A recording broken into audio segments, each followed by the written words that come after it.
to Off Color, a podcast where we keep it real about race and identity. This is season 3. We've had some changes. This first episode was recorded at the House of Pod located in Denver, Colorado. I just want to give you guys an activation warning. You'll learn more about that a little bit later in the episode. But there are some heavy topics around sexuality, abuse, trauma. So just to, be ready for that. And I want to be clear, this isn't just like how to have a non-racist, messed up Thanksgiving dinner, okay? Like, yeah, that's a little bit a part of it, but it's also might be a little different than what you're used to from the Tan Tigress, but I think you'll really enjoy it. For this episode, we talked to a variety of people with extensive experience in trauma and healing. First up, we have Lady Speech and U.S. Senate candidate Diana Bray. My name is Lady Speech. I am a mambo in training. My mambo actually does not like it when I say the in training part, but I'm working on my shit. But I am a mambo in training, which is a high priestess in the voodoo tradition. I am a conjure queen, so I've been in the hoodoo space, in the conjure space for about the last 20 years. I am an artist. I am a performer. I am an artivist. I am a healer. I am a witch. And I am an artist. I am a performance artist, a writer, a poet, and an MC, and a professional and personal dominatrix. So that is what I'm, and a motivational speaker. I do a lot of shit. Like, when people ask me, like, what do you do for a living? I just go, I'm a healer. Oh my gosh. All right, Diana, your turn. That's a little bit hard to follow, honestly. I'm a clinical psychologist. I'm a mom of 4 kids. I'm a climate activist, and I'm running for U.S. Senate. Nice. Okay. So in your work, Diana, I'm just going to ask you, what kinds of impacts do you see racial trauma has had on people? Do you have any? I don't know. Just lately, I've just been thinking a lot about the trauma in our lives and that inherited trauma that's like in our bones, and wanting to see if there's like a path to healing. And thinking about racial trauma, thinking about 1619, thinking about people coming over in chains, and how did they ever survive that? Of course, many did not.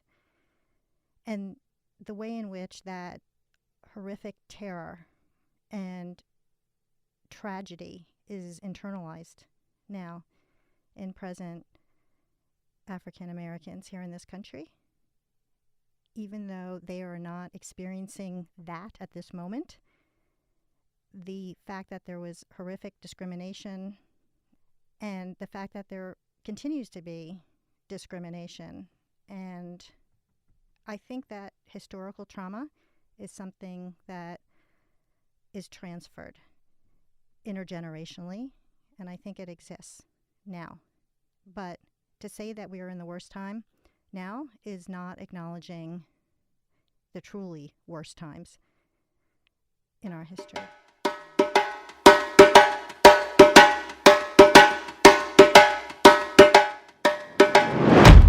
Slavery was amended. I don't say it ended because the prison industrial complex is a direct line to that.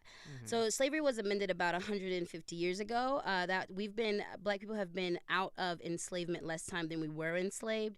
When we think about how and what was going on, the conditions of enslavement, we see a lot of racist white folks right now with being empowered by Donald Trump, losing their minds and saying whatever. So we think about what it means to own someone, what it means to be unchecked, what it means to have a whole society back you up. What it means to, have, the laws to back you up in your complete racism. What it means to own people. I really don't think people get the brutality of it. We only frame slavery a lot of times as picking cotton. We don't think about the slave farms. We don't think about the fact that everybody was raped. We only talk about rape and slavery in regards to the massa raping the women for more children. But it was buck breaking. It was gay and straight, masters raping the black men. It was white women very much participating in it and raping black men and black women. It was raped at will. It was the babies raped in front of you. It was your children ripped from your womb and then taken and used as gator bait. It was an extreme torture that we are. I always say black people learn how to breathe underwater because we shouldn't have survived any of that. The flaying, the literal when you were beaten, like the skin ripped from your bones, and living through that several times, several of those beatings. It was absolutely positively severe, and that lives in us now. Like, science has gotten back to what our indigenous ancestors have always known, which is the blood of your ancestors, generation deep. You have the DNA of your ancestors. So 8 generations, 12 generations, that lives in my blood right now. I have those. My family is from the South. So I have, when I watch slave movies, when I watch those things, I have a very visceral reaction because the people who experience that are active in my blood. I see it play out in my community all the time. There was a thing called being a stud nigger. Then they took the best, the biggest black men and just studded them. They had them impregnate as many women as possible. That's a cellular memory that lives in my community. It's a myth that black men don't raise their children because more black men are active in their children's lives, but it also is very real that there are lots of black men who have lots of children by lots of women. And a little of that is informed by post-traumatic slavery disorder. But I like to talk about the fact that white people very much have post-traumatic slavery disorder too, because they were on the side of it. So there is things that live, like where the brutality of white men and white women does live still in them too. 2 generations. That's 2 generations ago. So the shit is here. A lot of people think that we like to frame slavery as if it is so distant. It's 2 generations. Well, my great-grandfather was a slave. Mm-hmm. Well, Juneteenth, the existence of that, is the fact that we weren't free when the Emancipation Proclamation went out. Like, it took a while. My father was extremely abusive, and he was abusive in some of the most inventive ways. He stripped me naked. He tied me up. He'd hog-tied me. He did real depraved things. But he also did what people did, and when I started reading the history of slavery, that's how we were beat. He literally directly took that from his experience, because he was beaten like that in the South, and he took that from the blood memory. He himself was also like extremely abused, and we don't call it that. And a lot of black people don't call a lot of the abuse that we experience abuse because we are so acclimated to it, and this is how we live. We know pain. I think about that because, the idea of like, don't spank your kids, right? Don't whoop them, because that is something that was done specifically to make sure that our sons and daughters could survive, right? You got to know how to act because you step one foot out of line, right? So that's part of it. And that's part of that. Also, that's recent cellular memory of being beat, because like we come from societies that don't do that. Indigenously, we don't beat our kids. So we do that in respect. It's that colonialism. It's that memory of being beat, and that's how you treat people. People who look like us, you beat the fuck out of them. We got that message clear. My father was quite strict with us, right? And the belt, crackety crack, right? So, but in his mind, I know he thought he was being so gentle compared to what his daddy did to him. And he was. Yeah. And then his daddy was like, I'm not doing anything to you, like compared to what had happened before that. It's something I'm really struggling with, and I feel like I want to stop the cycle. I really do. Yeah. And so I don't know, do you have any advice or suggestions, I guess, on how we can kind of start to break these cycles? And I'm going to ask Diana because I feel like you're like science or whatever. I don't know. Science. But like, do you know what I'm saying though? Like, what can we do? Well, first of all, it's really awkward to be being asked for advice on this topic.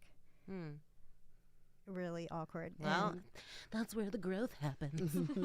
Yeah, but I just want that to be acknowledged because, yes, I'm a clinical psychologist. Yes, I have a doctorate, but the real expertise is in you sitting right next to me and in you sitting across from me. But speaking as a psychologist, I think that one of the basic questions is, how do you establish resiliency in your kids? You all were taught to be strong and to be warrior-like by experiencing some pretty rough hardship and abuse by your own parents. And culturally, they felt that would harden you. Different communities have different ideas about what causes their kids to be strong, because one could argue that everyone wants their kids to be strong and resilient, right? Mm-hmm. And so how do you accomplish that? Part of the conflict and problem, I think, is that people of color have been so devastated by historical abuse and discrimination that other people have been standing on your shoulders. I believe that when you talk about blood memory, this is something that's internalized, and this is something that was done to you by other human beings. The idea that other human beings, white people, went across the ocean to another continent and took people of another race back to their continent and did what they did, there's hardly words to describe it.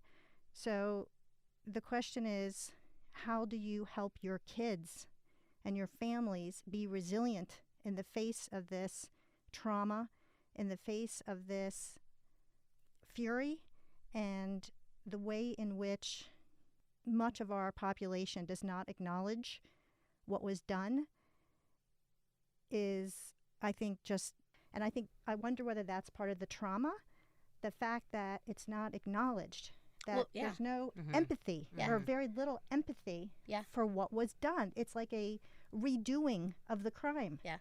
And I think number one, I want to acknowledge that a lot of people say that slaves were brought from Africa, so I want to acknowledge that you keep saying people, which is correct. People were stolen, people were bought from Africa, and there was a system in place that enslaved people. So that's just language that if you're listening, if you ever say things like slaves were brought from Africa, slaves were brought from a place, people were brought from places and put into systems to create slaves. So shout out to that information. But yeah, I think a lot of the trauma is this Make America Great thing that Donald Trump does is crazy to me, because I'm like, America was never great, y'all. White people came here running from other white people because the white people over there was like, fuck you. You are weird. We don't like what you are doing. Your gods are crazy. We're going to kill you. And the white people were like, we ain't even prepared for this journey. Like, get on these goddamn boats. Where are we going? We don't know. Let's go. Let's go. Let's go. We're going to die. For all of us, I think that's where like a lot of white people's fear and anger comes from, because once that reality of what happened comes up, it is so atrocious. It is sickening. The whole sharks migrate differently because of the bodies of black people. They did not migrate. They did not eat flesh until we jumped off boats, until we were thrown off boats during slavery. Like the ecosystem was changed, like because of this shit, like because of the things that happened. So, we have to. I think that exactly what you said. All of us, the tragedy of what happened to the native people here, what happened to what was going on with white people here, and then what that bred. I think because it's not. I think white people need to. I'm all about white people abandoning whiteness and what being called white people, because there's no Whitelandia. There's definitely Finnish people and Norwegian people and Celtic people and French people. Know that, because there's some good shit in there. What's your history? Remember what the hell was going down. Remember who you were running from. Remember your own evilness that was done to you. Believe that. And then, let's get with the story that happened here, and then healing can happen. We have a jump-off point. You think about anti-venom. The only way we have anti-venom is by harvesting the venom. You can only create the antidote if you get to the root of the poison. We have to harvest the poison at its root. You have to go there. You have to all the way go there. You have to all the way go there, be disgusted. The best thing that you can do for yourself in activism, especially to fight the patriarchy, is hate white people for a while. Everybody. White people, black people, indigenous people, brown people. Give into it. Indulge it. Indulge it from all the aspects. It's in your blood to indulge it. White people hate other white people because of what happened in this country. How you got here. You don't like other white people. White people killed you. And drove you from your fucking home. Acknowledge that. That's crazy. and that lives in you. You're angry, but like that like acknowledging that anger that lives there, we all got it. And like once you get at the bottom, then you can go up. You can like get a hold of yourself. It doesn't control you anymore. You can begin to access the other emotions, because the anger is not, it's a secondary emotion. It's not primary. Something's up under that. And like being angry, when you get up under that, you can just get to being hurt. And in the end, we're hurt. The little girl in me will always remember the first time I got called a nigger, and I'll never forget how puzzling and confusing that is. And even though I know all the intellectual things around that, I still just am always hurt when you don't like me because of the color of my skin. In the end, I just want we're humans, and I remember that. And I just want us to be humans. And I want you to not hurt me because of the color of my skin. So, my presidential candidate, Mark Charles. Do you know Mark Charles? Mm-hmm. I am like obsessed with him. You know, I interviewed him. I just gave him $50. So. Thank you. So, but his platform is truth and conciliation, because there can be no reconciliation because that implies previous harmony. And so his whole platform is like getting us to get to the root. And I'm with it, because I just feel like we can't do any of the work. I don't think we can do the climate work. I don't think we can do anything until we like really unpack that. And so I say it like a suitcase. I'm like, I want to unpack and unpack and unpack until there's nothing left. How are we doing it?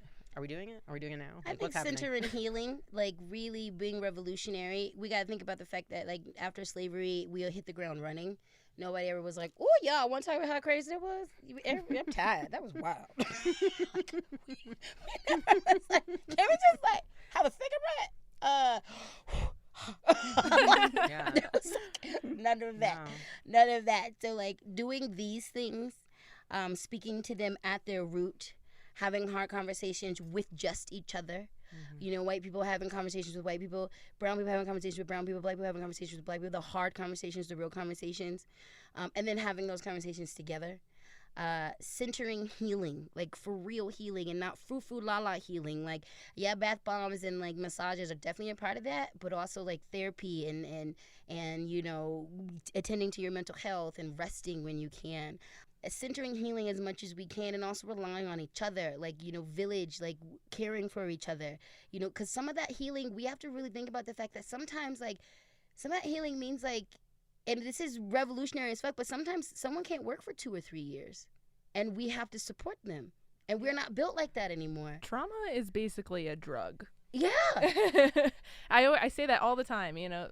So my father passed away at the beginning of this year, and watching my family go through that, and just, it sucks, and you never know how it's going to manifest itself from day to day, but it happens.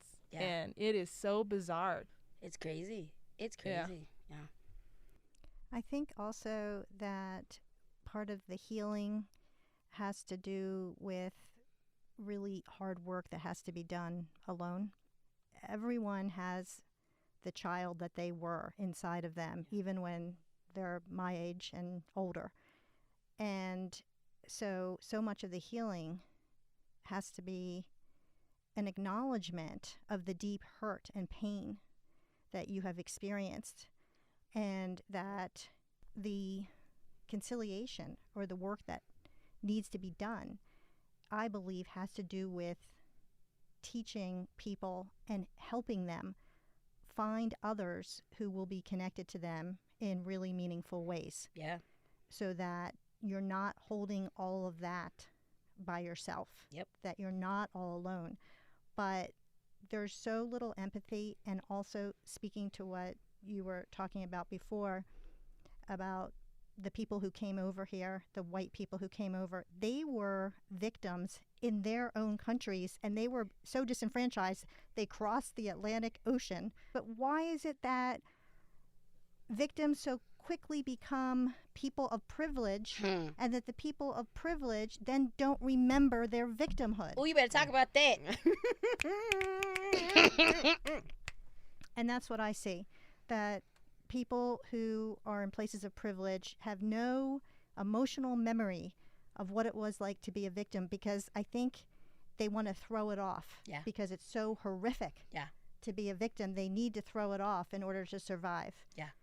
And there is, and this victim, we live in a society that is so much about being higher up and, you know, dominant, and like the weakness. And I think that's also the confusing thing for a lot of people about a lot of white people about black people, is that this is a thing that was so horrific and victimized, and we literally learned to breathe underwater. Like, you know, less than 150 years, there are black billionaires, there are black millionaires. Like, it's not equal. It is not equal by any space, but like those are really heavy strides to make in a very little time, coming from a very space. And the underlying fear is like, and people have commented on it, I think the underlying fear is, since that did not break us all the way, and it should have, I think a lot of people fear like we have every reason to actually punch back. We have every reason to light it on fire. Riots are scary for white people because it's like, that's the capacity that you deserve to be destroyed. Your neighborhoods actually deserve, like, this shit deserves to be burnt the fuck down. And we have the capacity to do that. You know, white supremacy and like racism holds it by a tendril, but these things are very tenuous and can break, and like, you know, there's a lot of fear around that. And I think the white people who do the work acknowledge that and like are in it, you know. And also there's an acknowledgement of the victimhood, you know, that they come from. And it's not this space of like, you know, where a lot of people wear this place of like, Irish people were slaves too. Like, nah, let's not in the same degree. All right, and I definitely do have Irish in my family, and it was different. It was fucked up. It was different. Guys, it was different. Let's not, don't do that. Yeah. Well, and like the context of time that you're talking about. I saw this thing one time, and it said that Martin Luther King, Anne Frank, and Barbara Walters were all born in the same year. Yeah. Yeah. Blew my mind. Like, and especially as a, you know, a white person, that gives me so much context, because I'm like, Barbara Walters is like not that much older than my mom.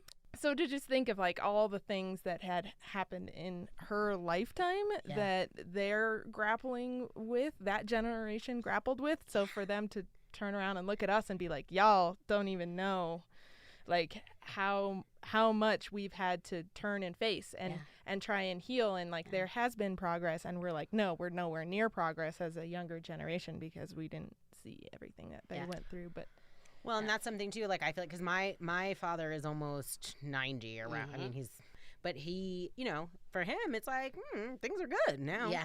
It is, but it's literally, we don't think about that. That's how much trauma that we don't weight that trauma, and they don't weight their trauma. They're like, oh, what are you guys talking about? Like, it's so much easier, because it is in a lot of spaces, and it also isn't. I don't offer any excuses for what my dad did to me, but I have more room to heal than he did. I'm less in survival mode than he is. Yeah. And I'm in a different survival mode than he is. And so I can think about these things. I found a place. I used to teach self-defense, and one of the first things I teach with people is that if you can breathe, if you can find a place to like get oxygen when you're under attack, you stop. Everything gets shallow. Less oxygen to the brain, less oxygen to the body. You have to find a place to breathe. If you can breathe, you can get oxygen to your brain, and you can think. If you can think, then you can move. Then keep the oxygen going. Like our people haven't had a place to breathe, and like it is about demanding those spaces, carving out those spaces, acknowledging where we do have spaces to breathe, and then busting through and demanding more spaces to breathe as we can. We're telling people too, like I'm clear about online about being like, y'all, I'm mentally ill, or I go through things, or we haven't weighted our trauma correctly, and we don't assign it the proper weight, so we can't assign it the proper healing, you know? So like I do that to let people know, like, weight it, put some weight to it, you know? And at first, initially, it does weight you down, but when you assign but it already was, you just learn how to carry the boulders. We just disguise it, and we don't assign the weight, so we just, that's not weight, that's not heavy. But when we begin to assign the proper weight, then we can begin to take the boulders out. We can identify what is weighing it down and take the boulders out and take those weights out, disintegrate them by, you know, processing them and healing them. I think that story is also a beautiful example of like, just because you are a healer, you do help people through that process, and you've gone through an extensive amount of healing. It doesn't mean that you are through everything. that you don't have more healing to do. That, Yeah. Healers are going through their own shit, but they've just, like you said, you give it enough room to be able to say, like, that's my shit and this is your shit, and we're going to focus on your shit right now. Yeah. But when you can't separate those two, it's really hard to help someone else. It is. And I think a lot activism and a lot of helping fields and healing fields force us into that. A lot of us come to heal, and then the lines get blurred because of the way you are commanded to work. And also society doesn't give us space to just be. It doesn't give women space. It doesn't give the healer space. It doesn't give an athlete can hurt themselves on the field. You already make $16 billion damn dollars, and we're all like, ah. Teacher who's teaching all these children, you get mad when she has a mental health day, and y'all won't pay these teachers correctly. Yeah. So, for speaking of space and time, what practical things perhaps can we offer our listeners around finding that space and breathing? Is there anything that we can offer them today? I think asking yourself what you need to heal. Always asking yourself, what do you need to heal in the emotional body, the mental body, the physical body, and the spiritual body, and honoring those things as much as you can. The average person isn't processing things correctly. They're just not. We're not eating good food.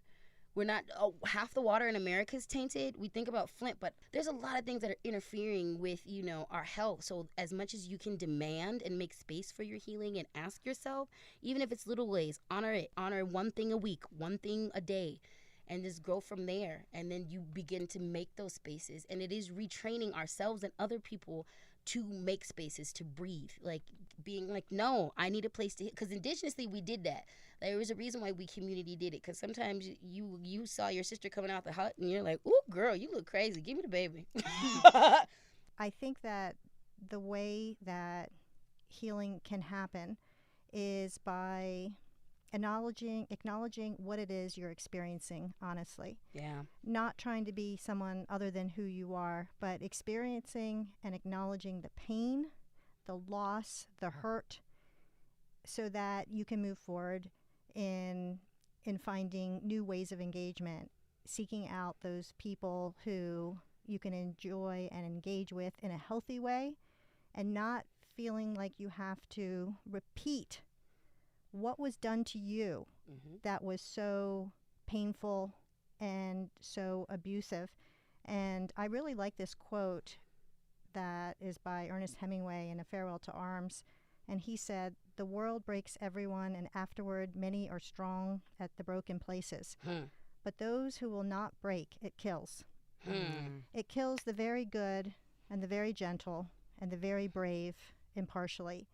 If you are none of these, you can be sure it will kill you too, but there will be no special hurry."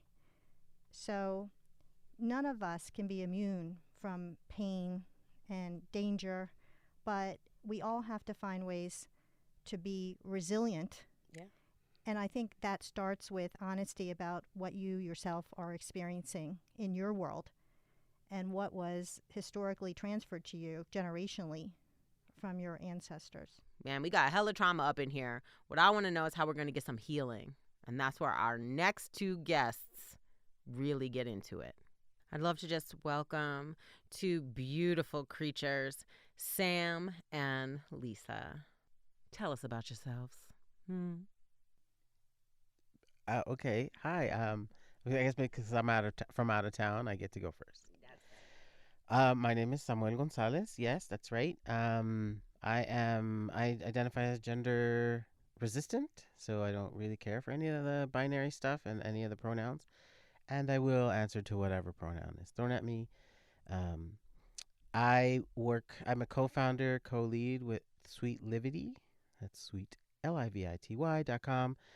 And we do culture shift work, primarily with nonprofit organizations, but also smaller groups or corporations around how to shift the culture at work, because cultures at work are really toxic and people are really being harmed.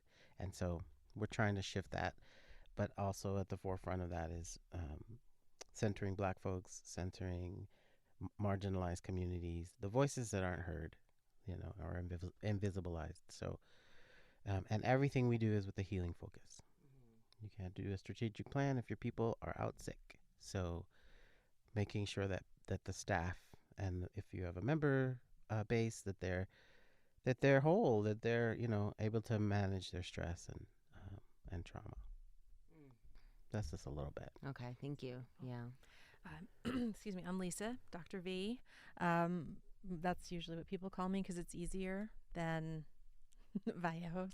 I am a reluctant academic, and I say that because I really try to stay out of academia. I don't like it. I feel like it's pretty toxic. It's predominantly white institution, and somehow I keep getting pulled back into it. So I teach full-time right now at a university, and primarily in social and multicultural issues. So I'm going to ask you guys each a question about your work. Can you think of a time when you used, your skills around healing to improve a situation, specifically for people of color? Like, what kind of work? Like, I guess I'm trying to get like at an example or I need more. I need help today, people. So take over the show.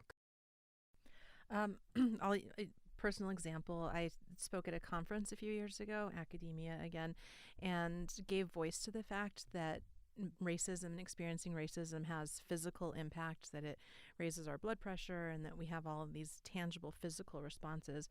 And one of my colleagues, who's an immigrant Black woman, stated, that she'd been having so many physical issues since she moved to the U.S., and that was the first time that it was somebody else had kind of put it together, and it changed how she was able to relate to her own physicality and understanding it as a byproduct of racism. Yeah. Well, there's so many instances. I mean, I'm also part of the Dismantle Collective, which that's the whole point of us is to dismantle white supremacy, because that's a system that we've inherited from the beginning of this nation, and the U.S. nation, right? And so we held an on-conference. The reason we formed was because we were at a conference of business folks, and it was all white, and we don't, why are your panels all white? Like, why are your speakers all white? And so we got together and we created a session in the moment that was titled "Let's Talk About White Supremacy." And the people, I mean, there was 60 people that came, all colors, hues, whatever, and everyone was just like, I have never had a space like this to talk about this, and I want to talk about this. And that was that's a physical, if you never get the voice and nobody's looking like you, then yeah, that's there's a physical reaction to that. And we saw people were crying, which is healthy, and a release, and people were dialoguing back and forth and communicating, and that was powerful. Something that you said struck me in that because a couple years ago I went to the Facing Race conference in Detroit, and after living here in Denver, Colorado, as a non-white person, oh my God, the relief I felt in that space. It wasn't just that Detroit is like a black city, and so everywhere you're going, people are just, looking what I call normal, from living in Oakland and New York, and I mean, just feeling like normal when you walk into a space instead of looking around like, oh, I'm the only one. And so it was that plus all of the dialogue and the conversation around the Facing Race, where it was so many people who were there for the same reasons that I was there. And so I really appreciate you guys creating those kinds of spaces. And I think that that's one tool that we can have in our toolbox of healing, is creating those spaces. I do try to do that. I have my mixed race event stuff and that kind of thing, because I want people to be able to come face to face and talk to each other and be there for each other. But I don't see that in our culture. I don't see it. People who are not in academia, who don't work for organizations that are doing cultural change, how can we do this in our daily lives? One of the things that a few years ago, I guess a year and a half ago, 2 years, I don't even know. I started an organization here in Denver called the Professionals of Color Network, specifically to create networking for professionals, because there's nothing like that here. And so I'd go to networking events, and it was like predominantly white. I'd be like one of 3 people of color in the room. And so the whole purpose was to try and create a place where we're referring to each other and circulating dollars within POC communities. And unfortunately, I had to hand it off to someone else. I'm just too busy to manage all of that. But I think those are the kind of ways that if we don't see it, we create it. And then when we find it, amplify it. Creating spaces so other people know that there are opportunities to be in the space where you're not the outlier or the outsider or the other. Yeah, that's a great. There's nothing to add to that. Like, if you don't see it, create it, and if you see it, amplify it. Hashtag or whatever. Like that should trend in our communities. I think the narrative is that we are always in lack, and it's a lie, because we have everything we need within us. And when we connect back to the indigenous, because we're all indigenous to somewhere, if we go all the way back, we'll find that we have practices that connect us to the land, that connect us to all of nature, that we're all connected, and that we have the healing inside, but we're told we don't, and that's the difference. And so that's why when we connect with people, we're like, yeah, that's the synergy. And so if you don't see it, create it. Absolutely. So we also spoke with Lady Speech, who's a local artist, activist, she's all kinds of stuff, which she's the whole thing. I love her.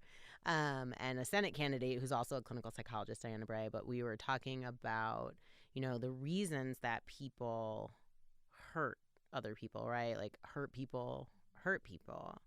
And okay, so Sam is shaking his head, and this is not on. And so, but I like it though, because I want to talk about that, because I feel like sometimes, when we're trying to like push past this, and even now, particularly like in Denver's like activist community, there's a lot of hurt, there's a lot of stories, there's a lot of pain, and it ties in also, I think, to cancel culture. So I like kind of wanted to talk about both of those things with you. But it's like, how are we supporting people who are doing damage, who are doing harm?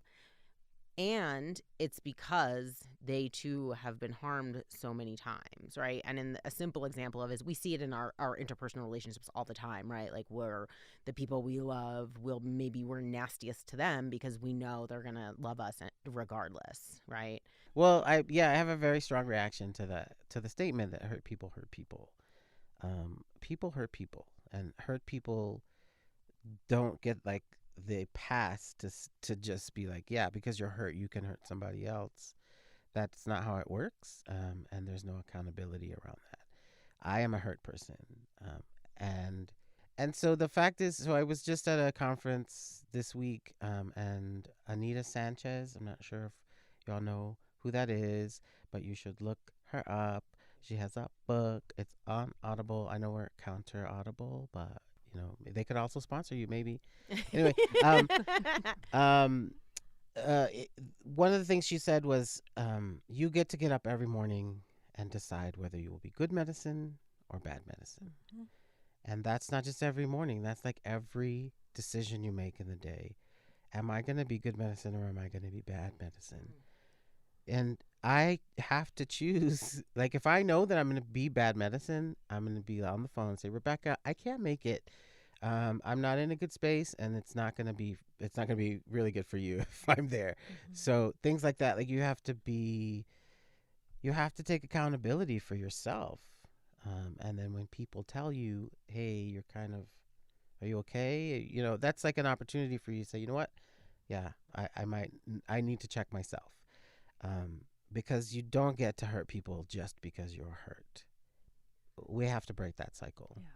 And what does it mean, though, when you're like hurting people and you don't even really realize you're hurting them? Do you know what I mean? Like, and then, oh God, it's getting so sticky. Yeah. I Yeah. think that. Could you mind if No, please jump in. I feel like there's that. People know when they hurt people because people tell them Uh-oh. that hurt me, Uh-oh. right? Yeah. Most people are told by the person that they harmed that was harmful, that was painful. And so the idea that we don't know when we're hurting people, I think, is rubbish. I think we know, we just don't want to own up to it.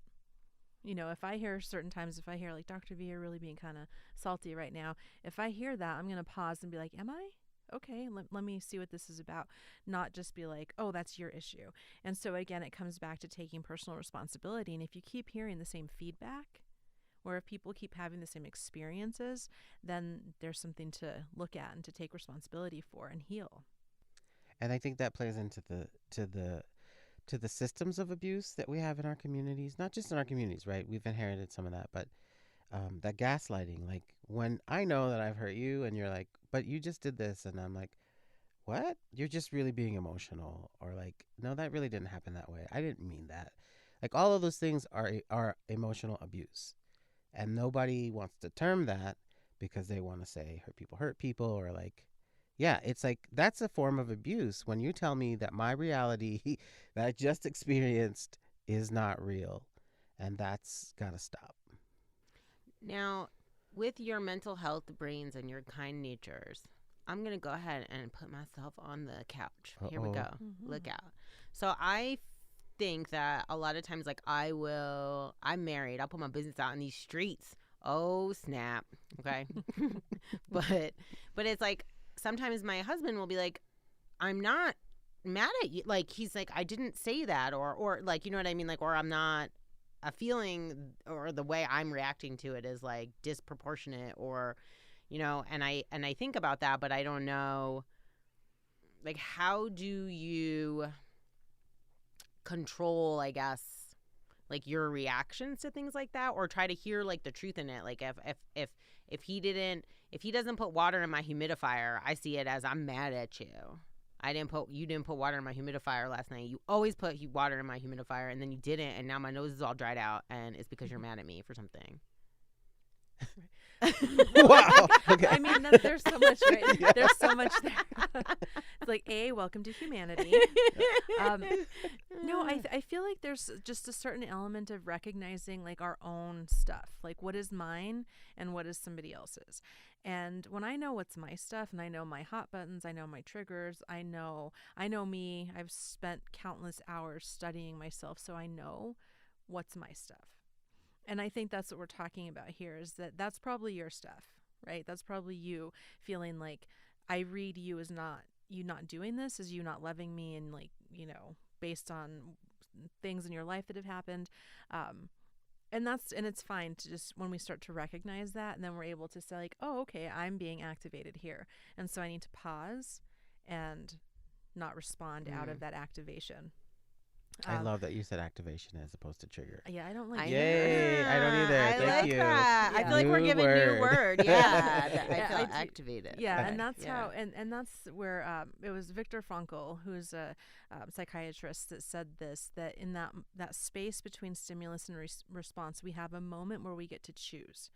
You know, something happens, and then we have this pause of, am I going to fly off the handle and go this way, or am I going to choose a different response? And that comes with mindfulness. That comes with learning how to take that pause and how to slow down, and not, learn to slow down our off-the-cuff reaction. So it really is about self-mastery more than, because other people are other people, and they're always going to do things that activate us. It's just whether or not we choose to act out of that space.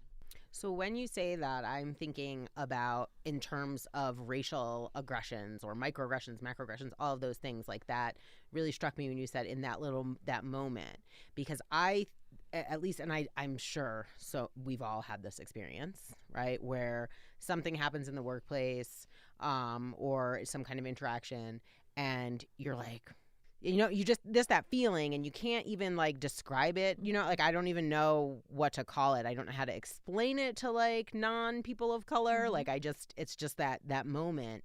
And what happens is you either squash it down, don't say anything, don't do anything, try not to get too activated, right? Or you pop off and then you're like unemployable. Mm-hmm. So I think there's a third option, though. And that third option is that you don't swallow it, you don't absorb it, you walk away until you're not feeling like you want to pop off, and then come back and address it in a different way. Then I'm going to circle back and say, that was a problem, and here's why it was a problem. So what happens to me when I do that, because I do it, Mm-hmm. is but then when I get back and I'm like, you know what, it was a problem, I get mad all over again. And then it pops off because someone always says something so ignorant that then I can't go on. Mm-hmm. Well, so it's super complex. All of this stuff is very, very complex because you're dealing with not only your activations, but their activations, and the system that we're all within. And the system doesn't allow for communication or transparency. Its defensiveness is like number one on the white supremacy list. Like, no, I didn't do that. That's not me. And so there's no accountability. But the fact is that the culture at work or where you work is not set up for that type of dialogue. And why is that? We don't have time for you to talk about your feelings or your, or whatever that is. And so that's the system we live under. And that is a detriment to white people and to people of color. It's not exclusive. So if we look at the list of like intelligences, right? There's emotional intelligence. There's like maths, which I don't have, musical neither. intelligence. Like there's all these intelligences, and people are in and out of those. And so emotional intelligence isn't a rewarded thing these days. Neither is artistic intelligence. If you have a skill in math, then you're going to be productive, and this is what you're going to do. You're going to be an engineer or whatever that means. And so you spend all your time with these folks. So you're creating, and then you're like replicating your family dynamics within the workplace, and their family dynamics are in the workplace. And so it's not like you can just be like, hey, that was kind of shitty to me. Can we talk about it? Because then, like, if they're not used to confrontation like that, then they're like activated and like, no, because then, maybe their parent was like really like direct and forward, and they just were undone by that. What is key for me is empathy. And if I can empathize, then I can see where you are, and I can feel where you're coming from, and I can see that. I can feel that. I am that. I had wanted to dip into a little bit because it is the holidays. This episode will probably be our first episode. It's going to have like a bunch of random stuff in it, but don't worry about that. But I wanted to talk about, like, you mentioned family dynamics, and I'm thinking about like the holidays. And last year, every couple years when I talk about Thanksgiving, I talk about trying to deal with like your family members and stuff like at the holidays, and like what are some tips and tricks to kind of negotiate that. And I even have a little handy guide for it. The truth is, the biggest tip I have on there is a recipe for an old-fashioned Manhattan. Just drink that and sit back and don't talk to any of your relatives if you want to stay safe, right? That's kind of what I do, except I don't. Yeah, alcohol is not involved. I just don't go to the events. I don't either. Yeah. Yeah, I don't either. Well, I feel like at this point it's so clear, like the line in the sand has been drawn, and I refuse to spend any amount of time. I don't care if it's family or former friends or associates, that I have to defend my humanity or the humanity of others. I just don't have any space in my life for that. And that's a hard position to take. It really is. It took me quite some time to come to that space and to be okay with it. That even if it's a family member, I will cut you off in a second before I will have to put up with that. And it's hard. So that's a question I have, because I don't feel like I am able to just like, I can't cut off my crazy ass cousins and stuff. Like, I feel like I can't. Do you really cut off like people from your own family? Mm-hmm. Oh yes. Yeah. Oh yes. Mm-hmm. Yeah. I mean, it's imperative. I mean, okay. So coming from, as a queer person in this world, I've had to create my chosen family. So that's always been that's sort of been my part of my survival. Like I don't need, that's like not your right to have access to me just because you're my family. And I am important and I'm valid and I have shit ton of stuff to offer people in my life. And if you don't want it, like if you don't want all of it, you can't have some of it.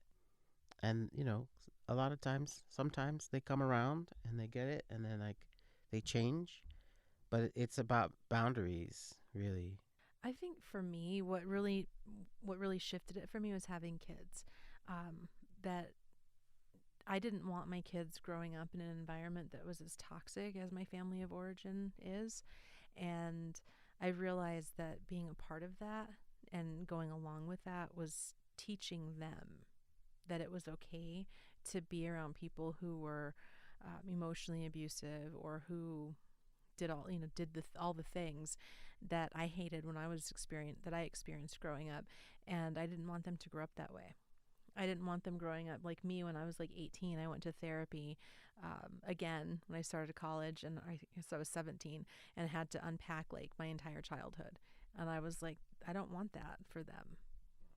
Some of the work I do in terms of personal healing and even with organizations is around ancestral stuff that we carry.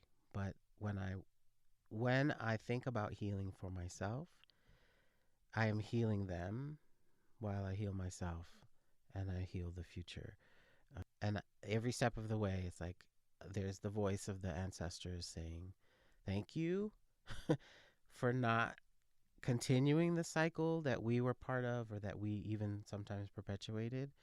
And that goes back to another conversation we had around 7 generations, right? The idea that what we're doing now, we need to plan for 7 generations, that they are also healthy and happy and whole. I'm also a big fan of restorative justice. So that goes back to community. So if somebody in the community, like in the activist community, is problematic and causes harm, I'm all for restorative justice, not cancel culture, because sometimes people bring a lot to the table and they have a lot to offer and they're toxic and they need to sit down and be silent and get healed. And it can go with families too, and that's sort of where I sit with my family, is that I'm open to having the conversation, but it first has to come from a place of restoration. And that's the only way that I operate. I only operate with people who can understand and give that reciprocity and that can take accountability, like people that match my level of healed or healthiness. Because otherwise I feel like I'm just like getting drugged down again into places that I really fought like hell to get out of. So let me clarify. I'm canceling people's behavior in my life. Yes. I'm never going to say I will not ever speak to them again, or like that's different. I'm protecting myself and setting a boundary that I'm not going to be in your presence if you're going to talk about me like shit or if you're going to talk about somebody else like shit. So at the point where you're like, okay, I did this. I wanna talk about it. I'll engage in a conversation, and that conversation is going to be based on like, are you ready for that conversation? Because it's always a give and take, and when the reciprocity stops on their part, then I know how to disengage because I've already cut off that behavior before. So we're not canceling people. Like that was a good highlight. We're canceling the behavior and we're setting boundaries for ourselves. Does that make sense? It does and it doesn't, because for me, I'm hearing like, okay, nope, I'm cutting him off because I think about that, right? Where I'm like, I don't talk to my uncle anymore, right? And so, I don't know, like. And that's fine. And that's not, I don't feel like that is cancel culture. I feel like that's healthy boundaries. So I have this pinned on my Twitter. I believe in unconditional love. I do not believe in unconditional relationship. So all of the people, like my family members, I still love my family members. I don't have any ill will. I don't despise them. I just don't want anything to do with them in their current state because their current state causes harm. I do want to talk about cancel culture, though, because this is something I feel like I'm always wanting to talk about it, and mainly because of the arts, right? It's like when we hear that a person, like, what do we do with them once, you know, they're a monster, right? I'll say R. Kelly for the moment, because like we all can like agree that's a monster. Like nobody out here not like, okay, some people are, but in general, I'll just go with in general. People are like, nah, that dude, that was terrible, right? And it's like, and it gets sticky for me when it becomes something like when I am basing it on my own feelings, where I'm like, well, you're not like really hurting people, because I'm not part of that group, right? I'm not part of the group that wants to cancel him. Or I can't even think of, I'm like, has there been anyone lately that we're supposed to cancel that I don't know about? You know what I mean? Because that's the one I think of right now currently is Dave Chappelle, because, you know. Well, T.I. T.I. Oh, okay. Thank you. Keeping it current up in this bish. T.I. Okay. That was Wild. I mean, whoa. Gross. I think with what the latest development with that is that his daughter has deactivated her social media because she's getting so many men in her commenting, wanting to quote unquote pop her cherry.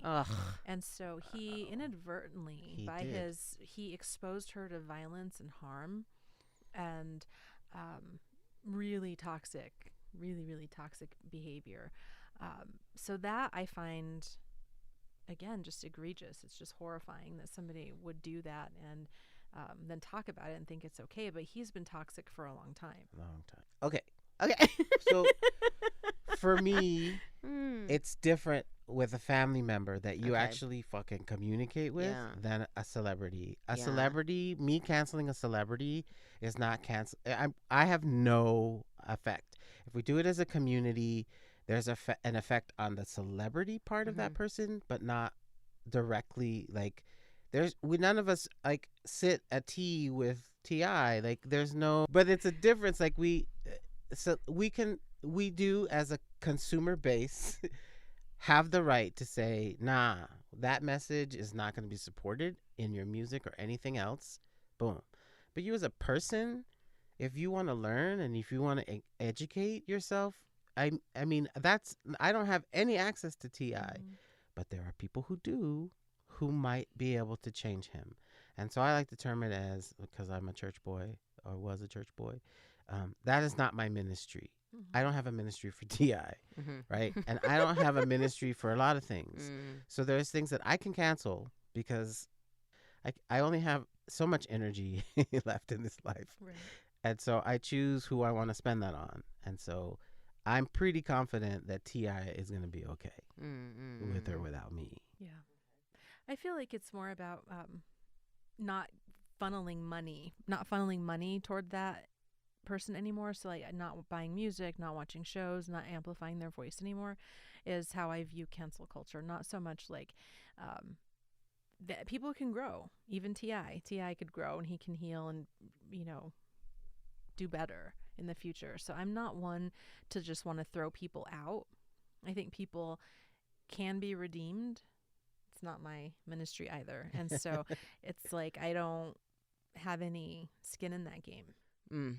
Okay, well, yeah, that's true. Listen, we're about to wrap things up, and I need to know if either one of you beautiful people or both of you has anything you can offer to our listeners and honestly to me, because it is just, it's hard. Lay it on me. Feed your soul. Do what feels good, not what you feel like you have to do. So if going to a family gathering feels like, oh my God, it's just so much, don't go.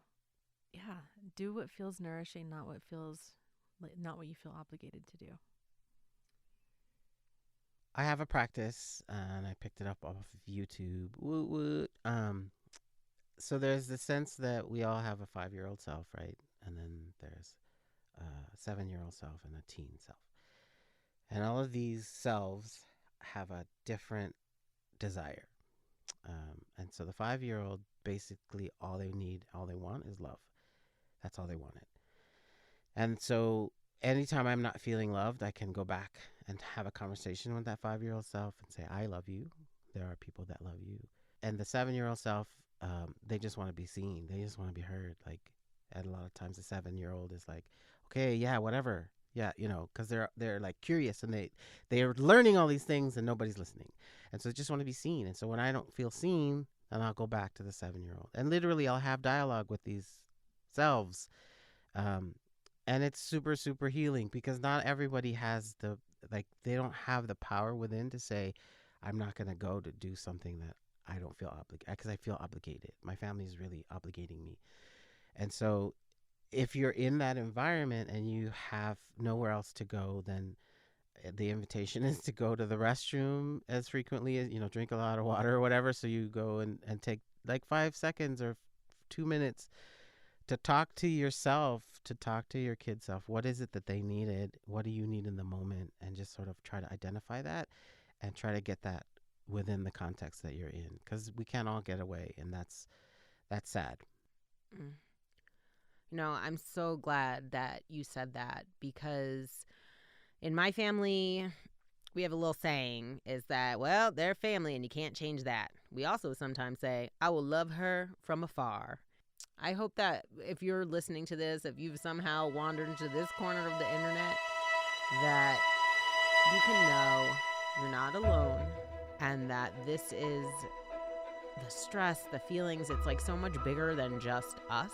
It's also, generations of ancestral trauma. It's like the history of our nation. There's just so much there. So I'm going to ask that you be gentle with yourselves over this holiday season and gentle with others.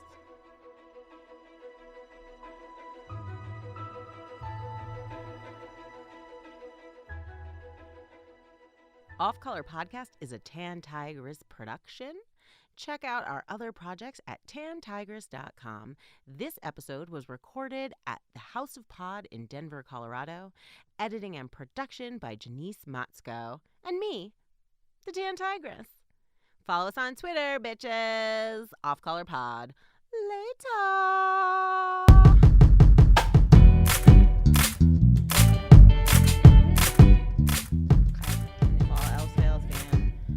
Tell them that you got the stomach flu. Nobody wants to be around that shit. Exactly. Do what you have to do, whatever it takes, by any means necessary. I can't make it. Yeah, exactly. All right, thank you so much for being here, and I hope that you have a delightful day of remembrance. Because we're not really doing Thanksgiving anymore, because murder, genocide, yada yada yada. So we're trying to do some remembrance activities. We're gonna eat, we're gonna be together, we're gonna have families, but I'm certainly not going to be celebrating genocide.